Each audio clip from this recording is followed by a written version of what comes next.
All right, today we got a special guest. If I have to introduce him, then you haven't been following us. But this is best friend of Ukraine, great man for humanity, top of the army day to you, Dr. Burns, Reverend Burns with us, and beautiful Maria. So not wasting much time, Maria, can I ask the first question of Pastor Burns? Sure, Captain. Thank you for introducing me.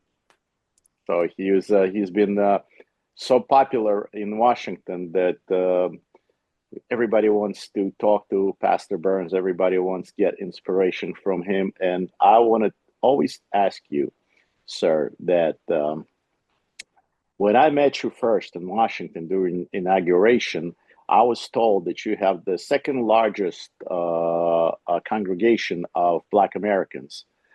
And when Rabbi Asman told me that he wants to invite you to Ukraine, I said, wait a minute, where is Pastor Burns? Where is Ukraine? Where's his congregation in Ukraine? It's totally two opposite sides of the spectrum. And then I see you now traveling all over the world, to Asia, to Africa. You're inspiring millions of people, I think. But why Ukraine? Why did you decide to come to Ukraine? It seems like you would be the last person that would be interested in Ukraine. Well, first of all, Captain Gary, it's always a blessing to get to talk to you and the beautiful, precious Maria. I wish I got to spend more time with Maria when I was in Kyiv last, but when I come back for Sophia Square, I will be able to spend more time with my precious, precious, beautiful friend. Thank you so much. Captain Gary, you're a blessing to millions of people. And Maria, you guys are speaking the truth. And for that, sir, you are the pit bull. You're President Trump's pit bull in Ukraine. Pit bull and pit bull. Yeah. So, and I'm also a pit bulless. Yes, you are. Yes, you are a pit bulless. Precious, beautiful one at that. Again, how did I come to Ukraine? As been said many times, the rabbi, our precious rabbi, Rabbi Guzman, the chief rabbi of Ukraine, invited me, through Mr. Yakov, and the others who have, who knew the chief rabbi, and they connected us together. And I was able to, I go all the way back with you, Captain, back at the inauguration, President Trump. And so having all of you together, knowing who and what you do, got me to Ukraine. And seeing these people, beautiful people in Ukraine, they are bigger than just the map. And I've said this so many times, Ukraine is not just a blue and yellow map that you see on CNN. They're real people. And meeting these beautiful, real people, these shopkeepers, these bankers, taxi cab drivers, normal people, to see the atrocities that the Russians are doing, have done, and continue to do to the sovereign nation of Ukraine. It moved my heart. And I stopped focusing on whether it was Republican initiative or a Democrat initiative. I stopped worrying about whether it was on the right or on the left, or whether it was conservative or liberal, whether it was Biden or Trump. And I began to immediately begin to see the human being and those that have been affected by this evil, evil war pushed by Vladimir Putin. And so for me, it was easy. God spoke to my heart to speak out against the evil that is happening to Ukraine, not because it is popular, but because it is right. And that's the rest is history. I've been extremely verbal, still been verbal until we get the bombs to stop. Can I add a little thing to it? I mean, it's very interesting what you just said about notwithstanding whether right or left, but I have to make a little, kind of research.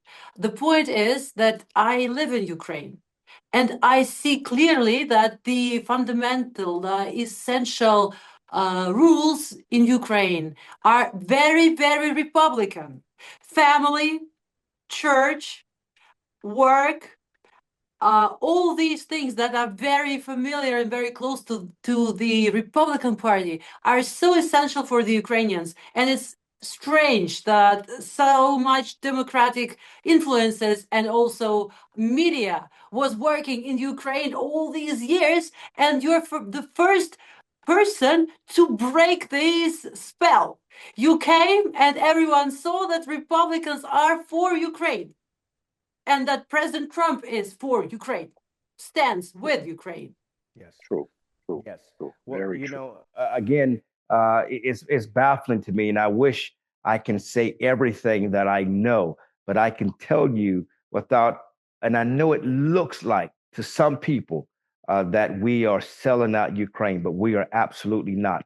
The president has done more for Ukraine than any previous administration. I mean, it's because President Trump armed the Ukrainians. Remember, they didn't have javelins. And Captain Gary, you've been a military man and a man of high ranking in the United States Navy. You know very well. Arming the soldiers with the right equipment is what is needed to put a stop to Ukraine. The full-scale invasion did not happen under President Trump's watch, but he equipped the Ukrainian army with the javelins that put a halt to the Russian armor. That's one of the reasons why they aren't able to continue to do what they did the first time, because now the Ukrainian military have the javelins that President Trump gave them. Not only that, he pressured NATO. People are not understanding. NATO is now more powerful because President Trump has forced NATO to do what NATO is designed to do. Just yesterday, the EU met and said, we need to prepare for war. France is now offering voluntary signing up for the military in France right now. They're beefing up their military. Everyone is realizing that Vladimir Putin is not going to stop with Ukraine. It is his mission to restore the USSR. Even though he said out of his mouth that that's not his plan, everyone knows he is a lie.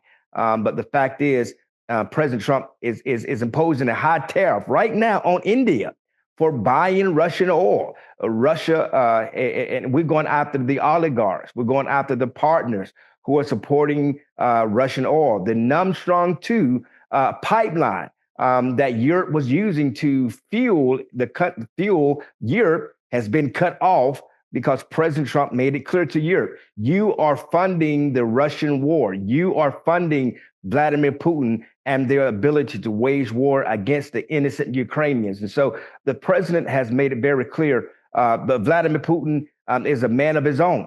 And even though the president has done other than declare war, and God forbid that to happen, but recently Vladimir Putin just threatened the United States of America.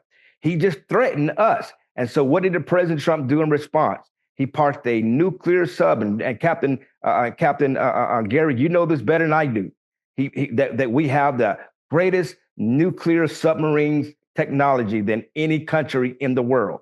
We are far superior than every nation in the world when it comes to submarine nuclear technology. And we have one parked right now in Russia's backyard. That is a show of force that President Trump just did, because we're not the ones to be messed with. And I know to my brothers and sisters in Ukraine, some are saying we're selling out Ukraine. Trump is selling out Ukraine. But the fact of the matter is, one of the reasons why Putin has not overtaken Ukraine is because of the support that America is giving to our brothers and sisters on the front lines. And I'm talking to these soldiers almost on a daily basis, those who are in the trenches right now. The talking heads, they can talk all day long, those who are pushed by liberal media. But the soldiers who are in the ground, they're in the trenches right now. They are dodging the drones right now as we speak. They are thanking President Trump for what he is doing and to help provide them with the assistance that they desperately need to make sure that the Russian invader never, ever do this ever again to Ukraine. Thank you, Reverend. I watched you, what we say, address the troops, or in Maria's world, it's working the crowd, but you've been doing it in Asia, in Africa, in Ukraine, and I've seen you keep people so excited. You radiate so much energy, so much love, so much force, that half of the people that don't even understand English, especially Southern English, not New York English, they still applaud you. They get so moved. They come up to me and they say, "Where did you get this guy? Oh my God." I'm like, "Did you understand what he said?" They said, "Not a word." But boy, was that powerful what he has delivered. But then I watch you afterwards. When you're exhausted, you're completely drained, even though you're smiling and hugging. I see that soldier that just came out of a battlefield, exhausted. And I always wondered, it's clearly God gave you a gift. There's no question about it, to get to people, to all kinds of people, Ukrainians, Russians, Americans, black, whites, Jews, Christians, everybody, Asians, everybody. He gave you a gift. But then I see you being exhausted. Do you feel sometimes that you're cursed or you're blessed? Well, Captain Gary, God has given us all a certain measure of abilities to do what we're called and made to do. You, Captain Gary, led so many men in the United States military, such a high-ranking person. You, equivalent for those who don't know, is a full-bird colonel. So they call you captain, but you're really like a full-bird colonel. A little bit more class, yeah. Yeah, well, and so you're a high-ranking, first Soviet-speaking officer in the United States military to do so. Such a high honor. Maria has a gift of singing and her beautiful, absolutely voice that we most definitely have to have her come for the January the 22nd Spiritual Diplomat Interfaith Conference at the U.S. Capitol. Captain Gary, you got to bring her with you. Absolutely. And opens. Thank you so much. But God has given us all these abilities to do so, but yet we are still very much human, and so we have to deal with the human limitations. And yes, it is exhausting, but I love to do it because I know God made me to do it, and He gave me this gift, and that it comes from Him. It's not from me. That's why when people praise me, I know Mark's limitations. I keep myself humbled because I know how messed up I am. I understand how lost I am without the Lord God. I understand how weak I am, even though I may have come across as strong. It is He and He alone that gives me the strength to give you the ability, Captain Gary, to lead. I mean, you was leading in Ukraine when nobody else was there. You was on television. You was backing this up. You was there before. We come, from the works that you've been doing. Maria been leading. I mean, Maria, I've read your story and all that has happened to you, and the loss of family and the devastation, but yet you still smile and you still strong. You still show a lot of strength, and your voice is echoing around the whole entire world. You're telling the world what's the real news in Ukraine and how it really is. That takes supernatural strength, and God has given us all a measure of strength to do that. And so I don't see myself anything special. I see myself as just one of the brothers, one of the brothers, like with Maria, like with you, Captain, who is just doing our small part. My heart really goes out for the soldiers that I talk to almost on a daily basis. Literally, they're out there in the fields, in the ground. I'm in their bunkers. They're showing me their bunkers right now that are buried in the ground. I was talking to one soldier yesterday, and about an hour later, that same soldier had his leg blown off. And they thank the Lord he survived, but his leg is gone now. And he was just thanking President Trump, but now he got his leg blown off. So these are the soldiers, the men and women that are on the front lines fighting for us. They are fighting for America first. They are fighting America's battle. And I know President Trump did not start this war. I know he inherited this war. And this would have never happened had he been president, if they would have never stole the election. But because he has inherited this war, he is doing everything within his power to bring a peace to it, to bring a stop to it, and that's why he's using voices like yours, Captain Gary, to do that, to be that strong pit bull and to be that, to tell the world what's really happening in Ukraine. So my heart goes for those soldiers who are thanking President Trump, and they're out there in the freezing cold right now, fighting America's battle, because again, supporting Ukraine is America first. Thank you so much for your words that are so important for everyone in Ukraine. And following just what you said now, many American conservatives draw parallels between the Second Amendment and the idea that an armed citizenry is essential for protecting fundamental freedoms, including religious liberty, against tyranny. Do you believe that enshrining a Second Amendment style right to bear arms in Ukraine's constitution possibly would serve as a vital long-term guarantee of security against Russian threats while also protecting religious freedoms from suppression and tyranny? Absolutely. I mean, again, I'm probably, maybe not the best person to ask this question to, because being 4th Battalion, 118th Infantry in the Army, South Carolina National Guard. Hoorah! That's right. All day 11 Bravo, Fort Benning, Georgia. That I'm 100% for what we call the Second Amendment here in America. And that is the right to bear arms. And that the whole purpose of having the Second Amendment or the right to bear arms is to protect your family. Matter of fact, Japan even made quote of this. They said that it is very difficult to invade America because behind every building there is a gun. And they are absolutely right. That they understood that every American will have a gun, and it's a deterrent. It is to keep people from invading America.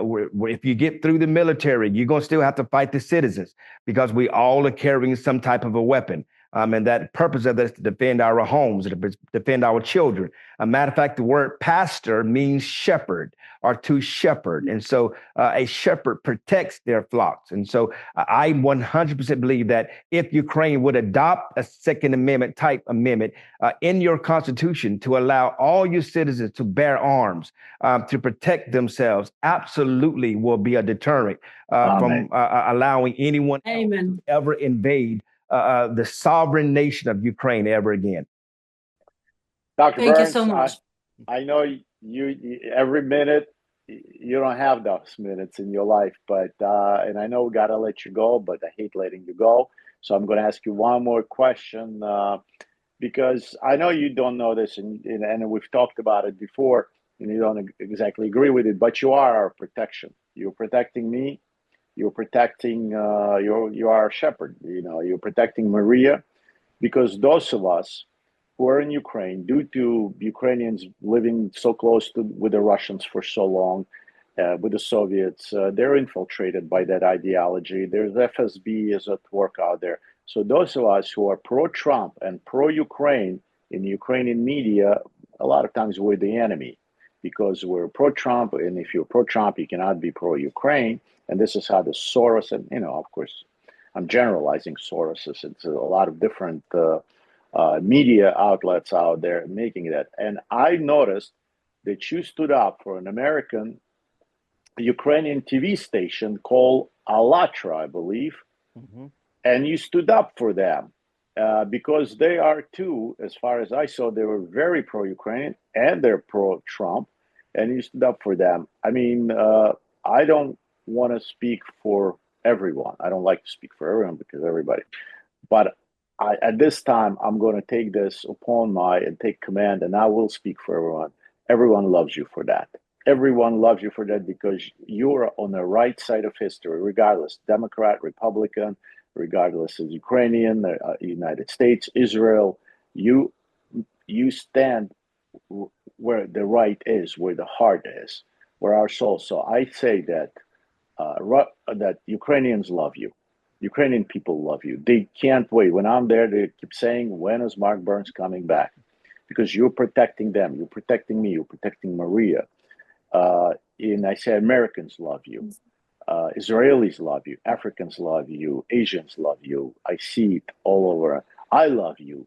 Maria loves you. I love you both so much, Maria. And Thank you Catherine. for I love everything you so do. much. Thank you that you're May shepherding us.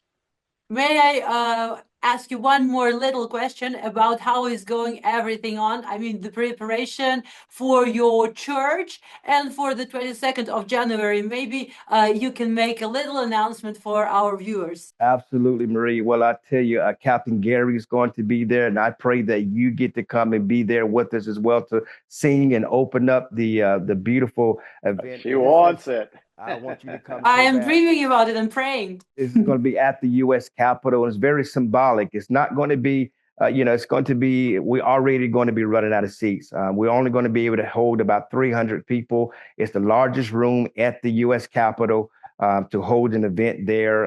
And so, it's symbolic to have it there. We're bringing faith leaders, Jewish leaders. We're having rabbis come in. We're having imams come in, priests from the Catholic Church, pastors, people from the Hindu faith. All these different faiths are coming together under the auspice of peace. We are spiritual diplomats, those of us who operate in faith, Amen. but also in politics, meaning that we understand that real power doesn't come from politics. It comes from God. Our rights don't come from politics. They come from God. And we're used in behind the scenes to help end conflicts, to communicate with leaders from other conflict zones, like what's happening in the DRC with the Democratic Republic of Congo, what's happening in Venezuela, what's happening, obviously in Ukraine. We're working with the leaders at the highest level of politics from a faith perspective. What's happening in Thailand and Cambodia. Cambodia just got bombed by Thailand. And so these are the conflict zones that President Trump is working with. We're working with Korea and even North Korea to try to bring peace between those two factions. And so there's so many ways to bring peace that goes beyond politics, that goes beyond borders, that goes beyond treaties, and it's through faith. And Captain Gary, you are a spiritual diplomat because you are a powerful Jewish man who loves God, but also operate at the highest level of politics and political theater. You, sir, are what we would call a spiritual diplomat. And so my prayer is that those who are watching this broadcast, for you to come to Washington, D.C., January the 22nd at the U.S. Capitol on Capitol Hill, where we'll be all coming together to celebrate spiritual diplomacy. Go to spiritualdiplomats.org. Spiritual diplomats. We'll have a link under this video. Thank you. Sure, thank you. Dr. Burns, it is an honor to have you with us. And I hope, and I know I'll see you on the 22nd. We'll see you on the 22nd of January. And I have 2 minutes left with you, but we're going to let you go early. So I salute you, Maria sir. with you. Bring her Absolutely. with you. She's coming. She's coming. You better be there, young lady. She will be there. Thank you so much and for everything and for inviting me. Thank you so much. Slava Ukraini. Героям слава. Thank you, Dr. Burns.